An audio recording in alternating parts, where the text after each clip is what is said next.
इनको समझ जाता है वही प्रिय वर्त है। उसने समझ लिया ना अच्छे से। अब हम आगे कर रही हैं। विशिष्ट से न्यारा है। विशिष्ट विशेष जो हम बनते हैं, चेतन को कहा है या विशेष हम नए को कहा है? विशेष बनते हैं ना माया से।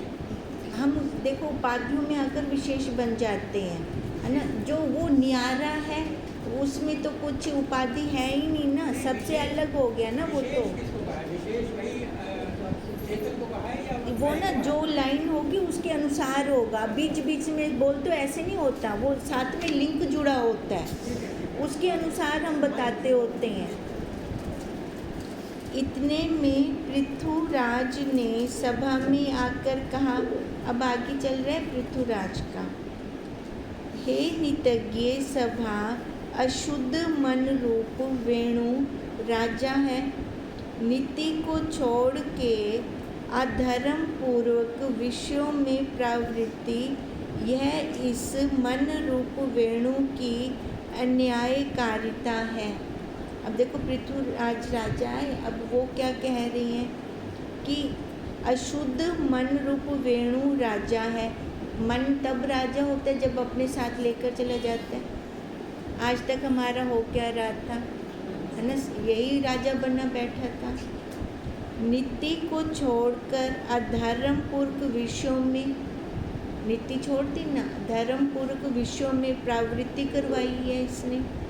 इस मन रूप वेणु की अन्यायकारिता है, ये अन्याय कर रहा है हमारे साथ। असत्संग भाषणवादियों से मौनी और सत्य उपदेश को श्रवण करके मनन करने वाले जो मुनि हैं, तिनके विचार पूर्वक जो सम्यक सत्संग का अभ्यास है, सोई मन रूप वेणु का मथन है। देखो जो गलत बोलते हैं उससे तो अच्छा मौन रहो, है ना। गलत मुंह से शब्द निकालें तो बोलो ही मत। और जो सत्य उपदेश को श्रवण करके मनन करने वाले हैं वो हैं मुनि, क्योंकि उन्होंने विचार किया। कोई भी काम करने से पहले विचार किया, क्या सही है क्या गलत है। तिनके विचार पूर्वक जो सम्यक सत्संग का अभ्यास है, सोई मन रूप वेणु का मंथन है। अब अभ्यास करेंगे, अभ्यास करने के बाद क्या करेंगे, मंथन होगा, क्या सही है क्या गलत है। कहते हैं जो वो मंथन होता है ये वेणु का अभ्यास है। मंथन करके क्या मक्खन निकल आता है, वो ऊपर ऊपर तैरता रहता है, वो फिर जितना मर्जी मिक्स करो मिक्स नहीं होगा। अब ऐसे जिसने मंथन कर दिया सत्य असत्य का, मंथन करके जो अपने साक्षी स्वरूप पर पहुंच गया, वो फिर नीचे थोड़ी आएगा। एक बार विचार चलने की देर है बस। जब तक विचार नहीं चलता ना तब तक वो बार बार गिरता रहता है। जब एक बार उसने सही गलत जान लिया फिर दोबारा नीचे नहीं गिरेगा। वो विचार करेगा, आदत बन जाती है ना, स्वभाव। पहले तो आदत आके पहले डटना पड़ेगा। पहले हर प्रक्रिया के आगे, हर परिस्थिति के आगे विचार करना पड़ेगा। विचार करने के जैसे विचार किया, धीरे धीरे धीरे धीरे वही स्वभाव बन गया। इतनी जल्दी जल्दी फिर वो निर्णय लेता नहीं है। ऋषि नाम है इंद्रियों का, तिनकी जो सब विषय में सज्जन लोगों की रीति से धर्म पूर्वक प्रीति का अभ्यास, सोई है मंथन। अब पहले उसका बताया हमें वेणु का, है ना, जो मंथन करता है।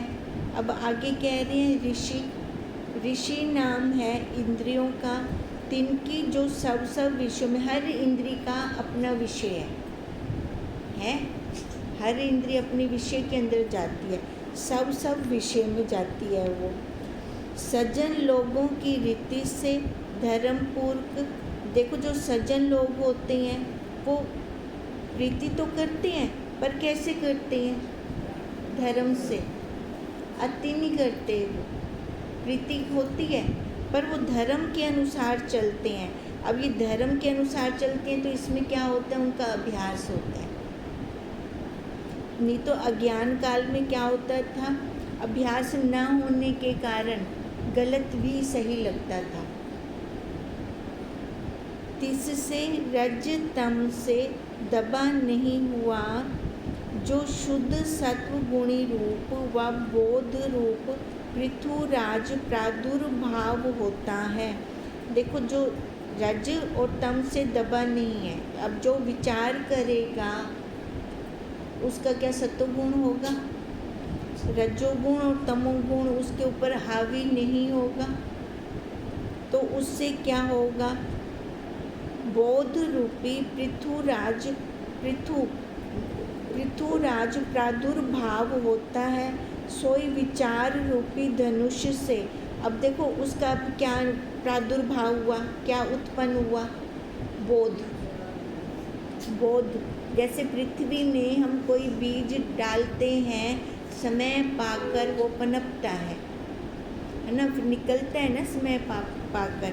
अब ऐसे ही जब उसने अभ्यास किया सत्वगुणी अंतःकरण रूपी पृथ्वी पर, उसका क्या पनपा, बोध रूपी वृक्ष पनपा, सोई विचार रूपी धनुष से अंतःकरण रूपी पृथ्वी के रज तम रूप व काम क्रोध आदिक रूप व नाम रूप आदि पर्वतों को एक तरफ करता है।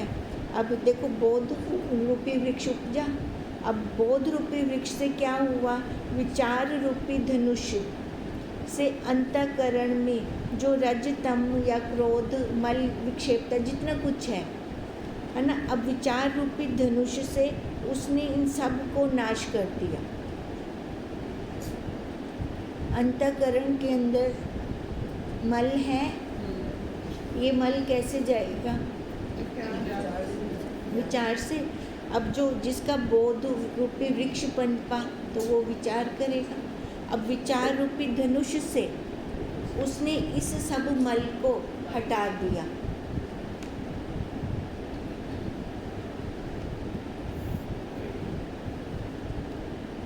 एक तरफ वो करता है नाम आत्मा अनात्मा के विचार से आत्मा को त्रिकाल अबाध्य सत्य स्वरूप सम्यक जानता है। अब देखो, अब उसका विचार उपजा और उसने मल को एक साइड कर दिया विचार रूपी धनुष से। अब उसके बाद आत्मा अनात्मा का विचार हुआ, क्या सही है क्या गलत है।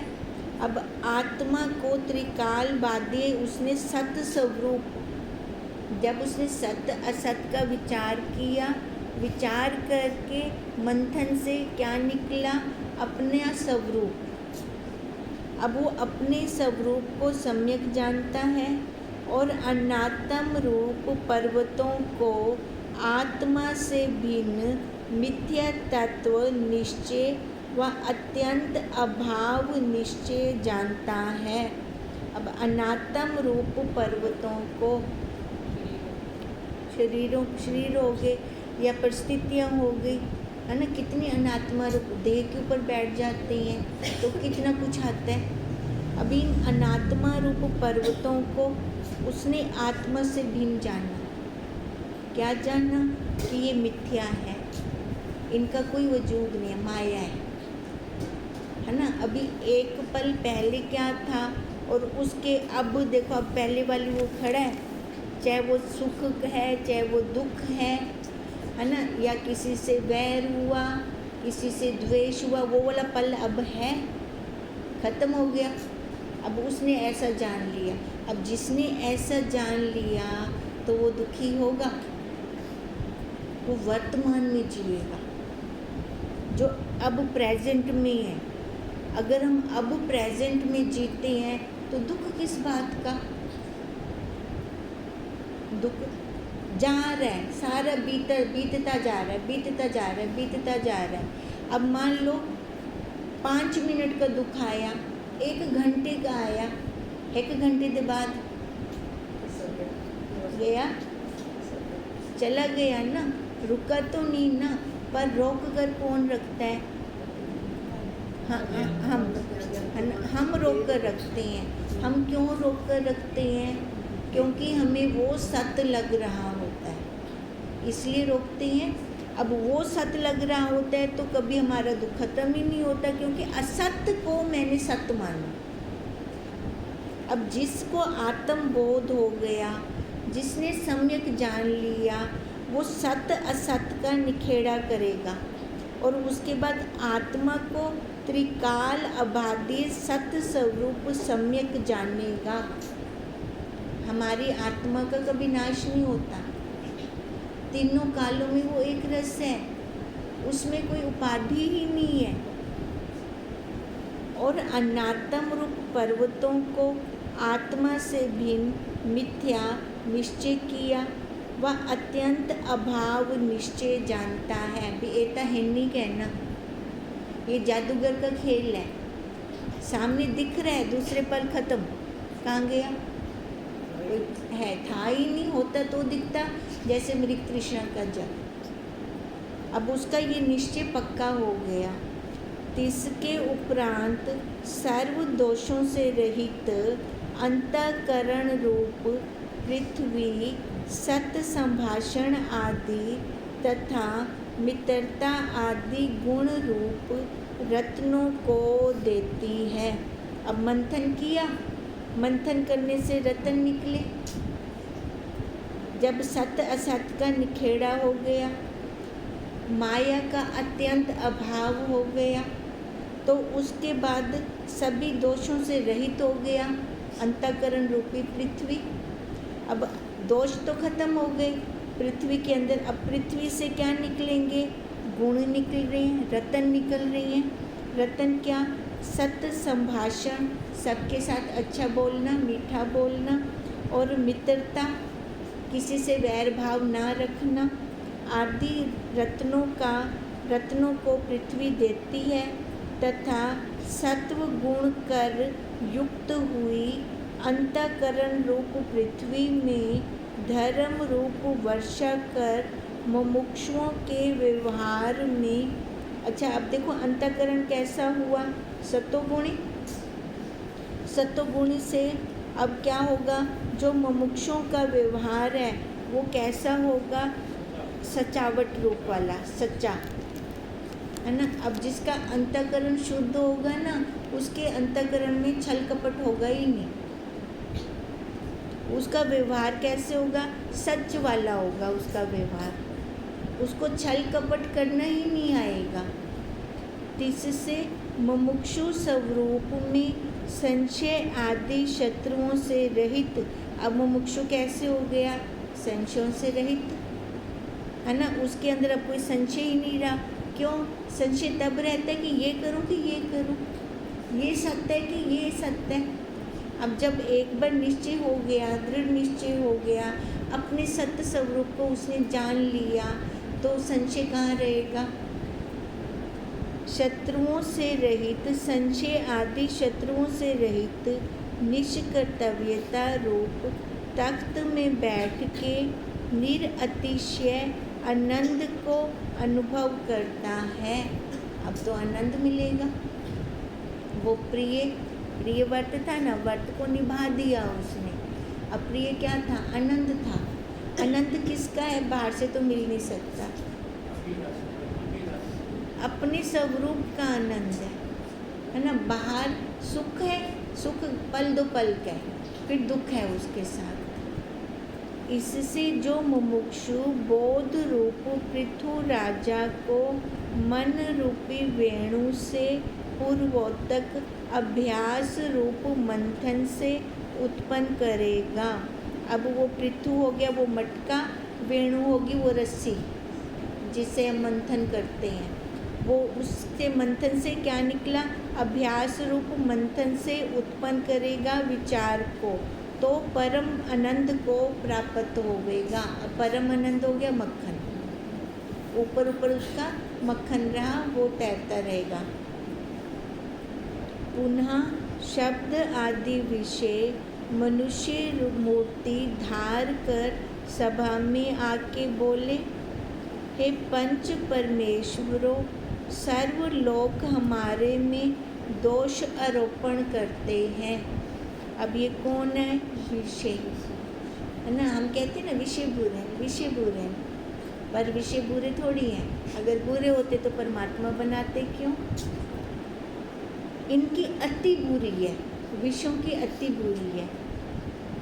अब क्या कह रहे हैं कि सर्व लोग हमारे में दोष आरोपण करते हैं कि यह विषय बंधन के कारण है, परंतु पक्षपात रहित होकर यथार्थ विचार देखें तो हम किसी के भी बंधन के कारण नहीं है ना। बन ही नहीं सकते वो बंधन के कारण।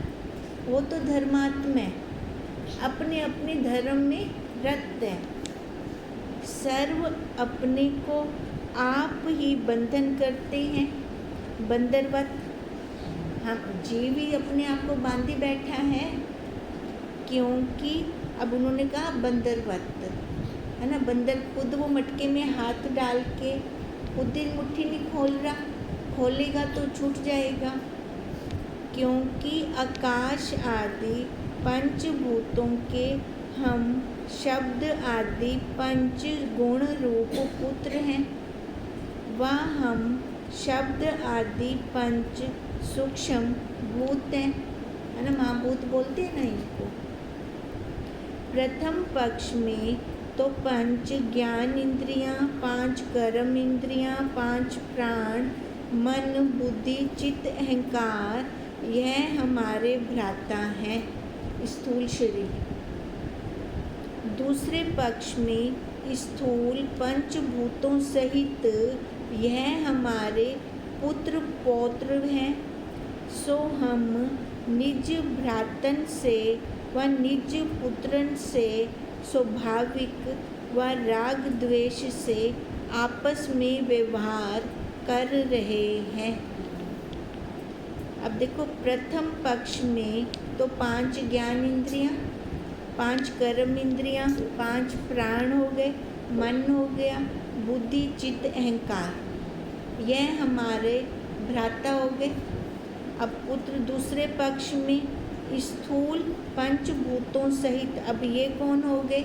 विषय, इनके जो विषय हैं, स्थूल पंचभूतों सहित यह हमारे पुत्र पौत्र हैं।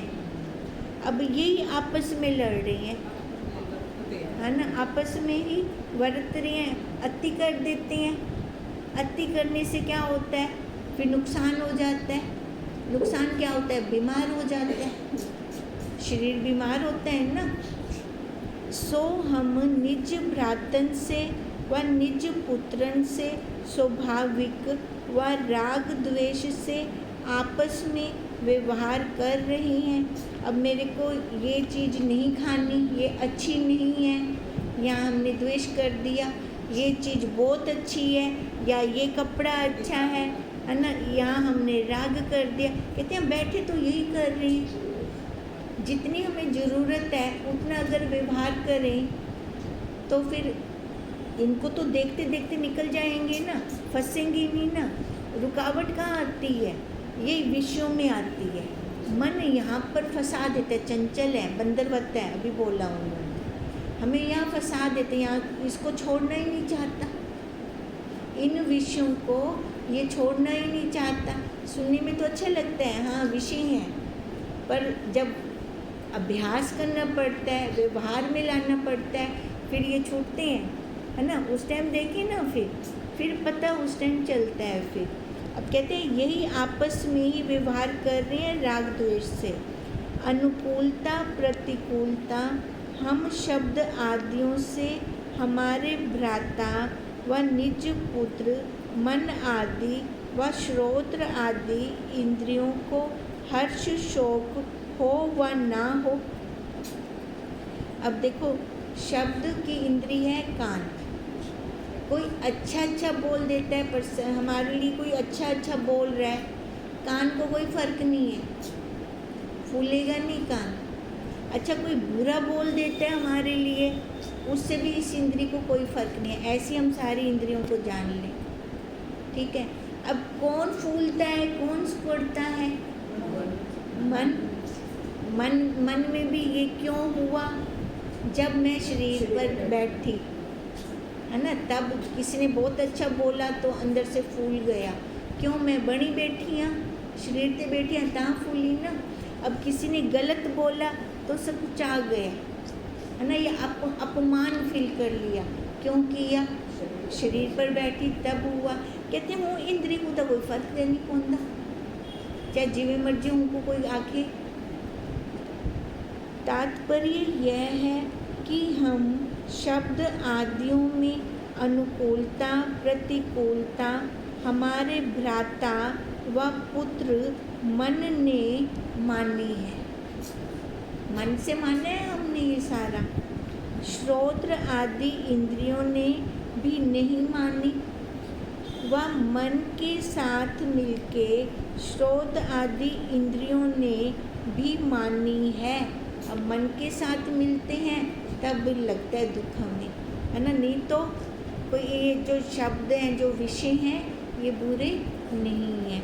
सो हमारे पुत्र भ्राता हमारी अनुकूलता प्रतिकूलता की प्राप्ति निवृत्ति का अनेक यत्न करें व ना करें, व हम उनके उपाय को माने व ना माने, व हमारे माता पिता सबल ब्रह्म कौन है? माया, अविद्या, अंतःकरण विशिष्ट चेतन, है ना, जो माया में बैठे निरापूरा जीव है, को हम पुत्र पौत्रों के कर्तव्यों का हर्ष शोक हो व ना हो, व हम उनका कहा माने व ना माने। अब देखो, अब जो हमें सामने से अवस्था आ रही है, अनुकूल या प्रतिकूल, उससे एक हमारी कान इंद्रियों को कोई मतलब नहीं है, ठीक है। और दूसरा जो उनके विषय हैं उनको भी कोई मतलब नहीं है। अब तीसरा जो इन सब का आधार है उसको भी कोई मतलब नहीं है।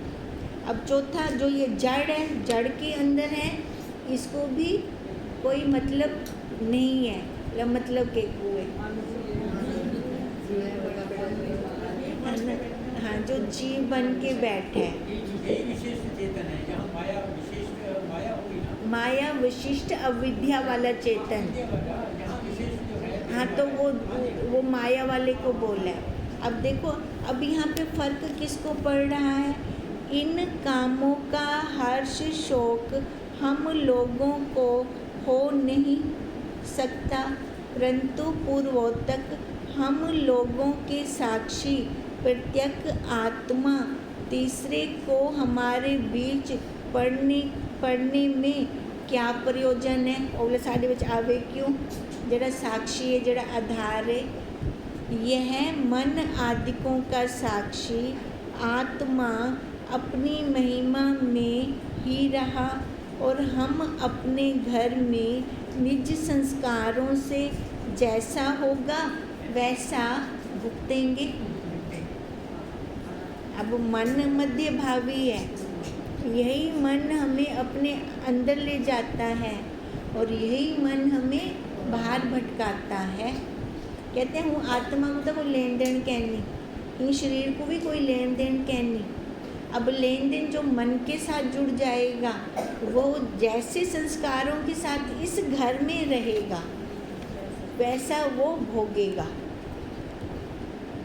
परंतु हम लोगों की व्यवहारों को यह आत्मा निज धर्म मान के दुखी सुखी होवें तो इसमें हमारा क्या अपराध है?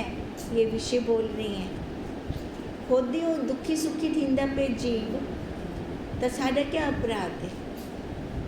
साकू तो आत्मा सत्ता देंदी पिए, अगर विषय बुरे होंदे तो साकू सत्ता ना देंदी, है ना। अगर असम बुरे होंदे तो साकू सत्ता ना देंदी, पर आप खुद ही संस्कारों के, संस्कार शब्द आया ये ध्यान रखें आप, संस्कारों से खुद ही दुखी सुखी हो रही हैं, खुद ही हम मान रही हैं अपने आप को जीव, अपने आप को शरीर वाला मान रही हैं।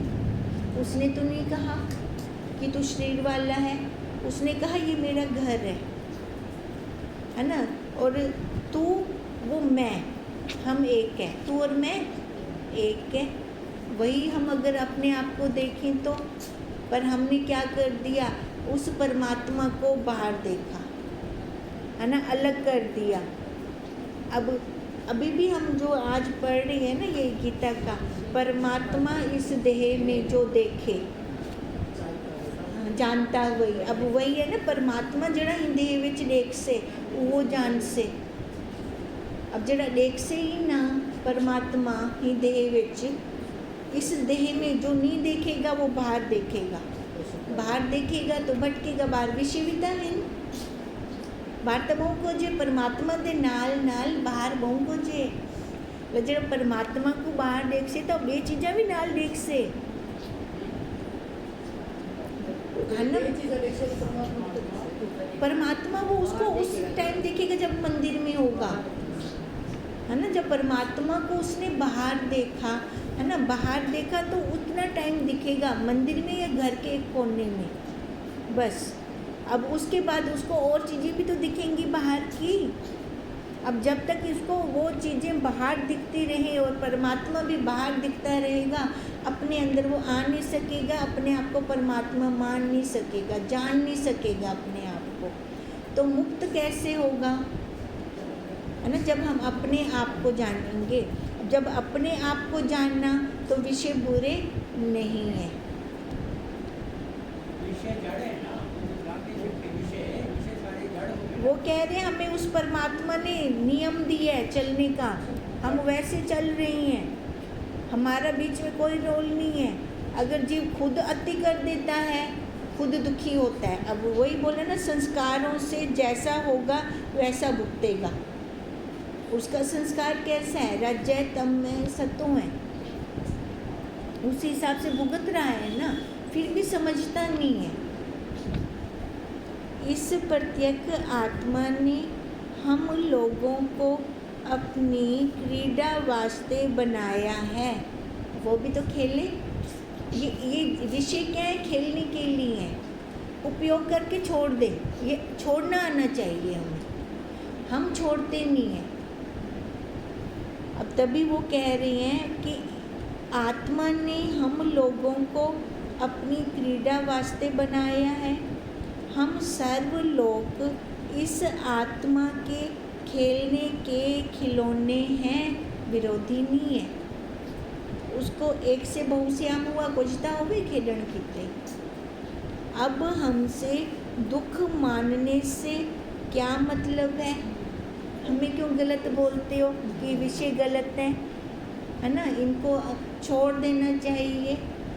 अब भी हमको खेलने के साधन ही जानना, देखो अब भी हमको भी हम खेलें इनके साथ, खेल के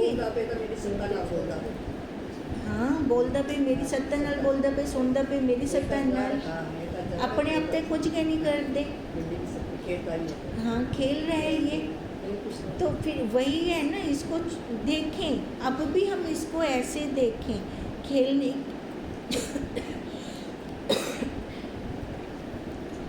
खेलने के साधन से ही जाने, मिलके भोजन करें, पीछे जाती पूछनी नादानी का काम है। देखो क्या कह रही हैं, अब भी हमको खेलने के साधन ही जानना चाहिए, मिलके भोजन करें, पीछे जाती पूछनी नादानी का काम है।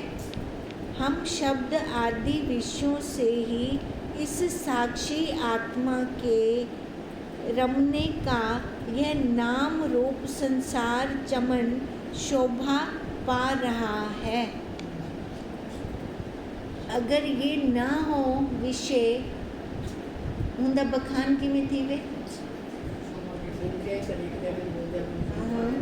इंद्रियां देखो, आंख देख रही है, कान सुन रहा है शब्द, वाणी बोल रही है, त्वचा स्पर्श कर रही है, हम स्पर्श करते हैं ना गुरुदेव का, कितनी अनुभूति आती है हमें, है ना। वाणी से हम महावाक्य सुनते हैं, कानों से, वाणी से बोलते हैं, कानों से सुनते हैं महावाक्य। हमें अगर ये इंद्रियां ही ना होती हम क्या करते? फिर आनंद कहाँ से आता? वो प्रिय वर्त कैसे होते हम फिर? अब ये सारा है साधन, तभी तो उसको जान रहे हैं, नहीं तो हम जानते कैसे? शरीर के बाहर किसने जाना?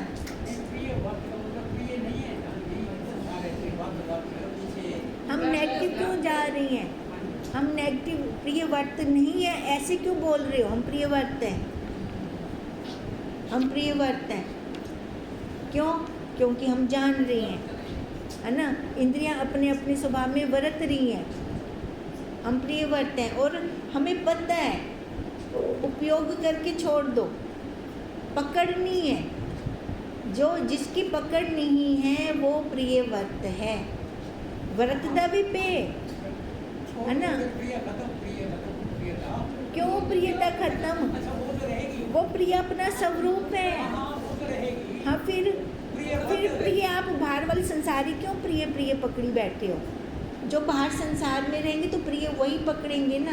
अब हमारी बुद्धि देखो कहाँ जा रही है, जहाँ संस्कार होंगे हमारी बुद्धि उन चीज़ों को पकड़ेगी। अगर हम अपने प्रिय में जा रहे हैं, प्रिय वाले संस्कार है, तासाली ऐसा ही प्रिय है इनसे, है ना। साक्षी में जा रही है हमारी वृत्ति, बाहर मत जाओ, बाहर मत भटको, बाहर नहीं भटकना। अब हम शब्द आदि विषयों से ही इस साक्षी आत्मा के रमने का यह नाम रूप संसार चमन शोभा पा रहा है।